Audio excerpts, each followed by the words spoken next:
Hi everyone, welcome back to my channel once again, Read with me, and today I have come with another short story from this great collection which is Grandma's Bag of Stories by Sudha Murty, and today we are going to read a very short story. This is like The Enchanted Scorpions. Let's start. So what an exciting morning the children had had that day. Aja had asked for their help in cleaning up his old storeroom. Aja loved to keep all kinds of old things in that room, much to Aji's annoyance. She firmly believed the room was the principal attraction for all the cockroaches, mice, termites, and other such bugs in the house. Every summer holiday, the children spent a day clearing out the room, exclaiming over all the treasures they had unearthed. Aja even let them keep some of the odds and ends they found. So that didn't please their mothers too much though. Today they had found an old wooden box. It was a big box, beautifully carved all over with flowers and vines and leaves. Inside it had little compartments to keep all manner of things. Now these compartments were, compartments were empty. But Raghu, who had been reading Treasure Island, imagined that once there were full of gold and silver coins, gems as big as eggs, and all kinds of fantastic jewels. After examining the box thoroughly, the children decided that the day's study had to be about lost treasure. Aji, who knew a story about anything under the sun, started right away. Siddharth was a young, good-natured merchant.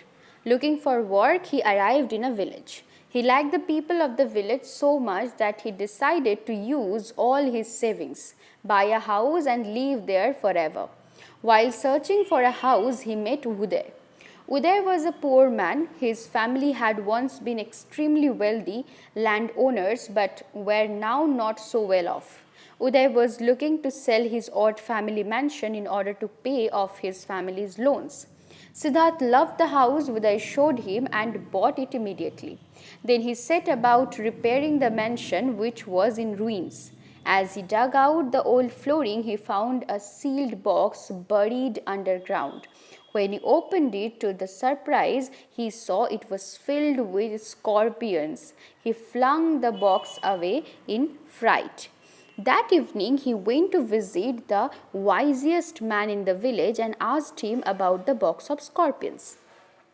Now the wise man thought for a while, then said, perhaps Uday's ancestors hid some money in that box and buried it to be used when someone in the family needed the money. Over the years, they must have forgotten about the existence of the box. Siddharth was still puzzled, but the box contained scorpions, he said, not money. The old man smiled. This box is protected by an old spell. If it is opened by anyone other than a family member, it will appear as if it is swarming with scorpions. Only a true family member will be able to see that the box contains money. Siddharth was sad to hear the story. I'm so sorry for this, sound outside. Yeah, let's start. Now, Siddharth was sad to hear this story. He remembered the tears that had sprung up in Uday's eyes as he had looked back at his ancestral house for one last time before leaving the village. If only he had known about the hidden treasure, he would not have to, he wouldn't have had to sell the house. When Siddharth reached home, he decided to keep the box safely till someone from Uday's family came to claim it. To make sure that the box was taken only by a true descendant of Uday's family, he took 4 scorpions from the box and hung them in 4 corners of his newly opened shop.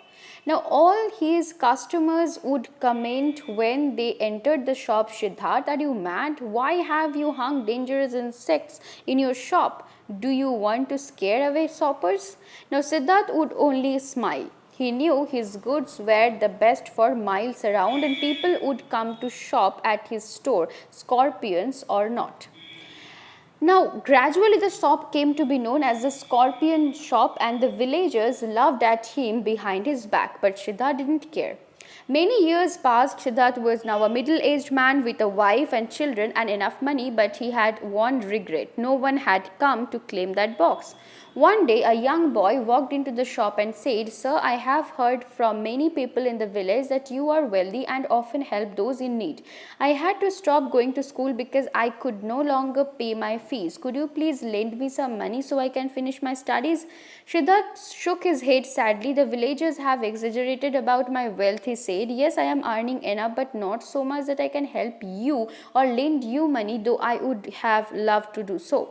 The boy flared up in anger when he heard this. "Sir, if you do not want to help me, please say, like so openly. Why do you lie? You have so much money that you don't know what to do with it. Why else have you hung gold coins in the four corners of your shop? Surely you can spare some coins to help a poor student like me." Siddharth stared at him in astonishment. What? What did you just say?" he asked, his eyes bulging in excitement. "I said, if you don't want to help," the boy repeated. Yes, I heard that." Siddharth cut him short. "But what did you say after that about the gold coins in my shop?" The boy now looked at Siddharth doubtfully, afraid that perhaps this excited old man was a bit mad. "I said you were so wealthy that you have hung gold coins in the four corners of the shop. There they are, for the world to see." And the boy pointed to what appeared to Siddharth as four writhing scorpions. Now Siddharth gave a happy whoop of laughter. He rushed forward and hugged the boy. "Are you related to Uday, like Uday Kamalakar? Did your family ever live in this village?" he nearly shouted into the boy's ears. The young man stepped back in alarm. Perhaps this rich man was mad and dangerous after all. "Yes, my name is Uday. I was named after my grandfather. His family lived here for many generations. Then when they fell on hard times, my grandfather sold his old house and moved. He never recovered from the grief of having to sell his ancestral property and died heartbroken." Siddharth wiped away the tears from his eyes. "Wait here, my son," he said. Rushing to his house, he came back with the old box and gave it to the young boy. "Go on, open it and tell me what you see," he chuckled. The boy opened the box and his eyes nearly fell out of his head, for he held in his hands more treasure than he could dream about in his wildest fantasies. The box was filled with gold and silver coins and jewels. He looked up in astonishment at Siddharth, who was grinning broadly. "Yes, it belongs to you," Siddharth explained. "I have held it safe for many years, hoping someone from Uday's family will come to claim it. Your troubles are now over. Go home, use the wealth of your ancestor judiciously, and do well in life." Then he told the boy the story of how he had found the box, which appeared to be filled with scorpions, to anyone who did not belong to Uday's family. Uday was amazed when he heard the story. He offered Siddharth half his wealth in gratitude, but Siddharth would hear none of it. "This is yours," he insisted. "Go enjoy your life." Now Uday went away with the box, and all his life he remembered the funny, honest old man who had kept his wealth safely for him. "How lovely, Aji," Krishna gasped. "If you only we had, if only we had such a shopkeeper in this town." All the children agreed that would have been such fun. Aji laughed at their dreamy faces. Then she shooed them out to play in the garden. And do you know what they played till late in the evening? Treasure hunt, of course. Thank you. Thank you for being patient and listening to the whole story. Please do like, share and comment if you like it, and let me know in the comment section, do you like it or not. Let me know about your suggestion, that what kind of stories do you want me to read out for you. And till then, stay blessed and happy. Soon we will be meeting with another short story. Thank you. Stay blessed and happy.